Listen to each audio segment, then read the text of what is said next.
తెలంగాణ అసెంబ్లీకి కాంగ్రెస్ ఎమ్మెల్యేలు చేరుకున్నారు. అసెంబ్లీ వేదికగానే తెలంగాణలో జరుగుతున్న సంక్షేమం గురించి చర్చించేందుకు తాము సిద్ధంగా ఉన్నామంటున్నారు కాంగ్రెస్ నేతలు. 9 రోజుల్లో 9,000 కోట్ల రూపాయలు రైతు భరోసా ఇచ్చామన్నారు ఎమ్మెల్యే రామ్మోహన్ రెడ్డి.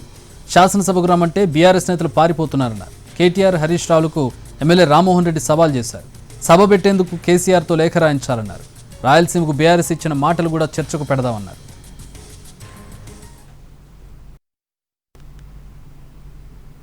25 లక్షల మంది రైతులకు గ్రామాన మేము 2 లక్షల వరకు రుణమాఫీ చేశాం.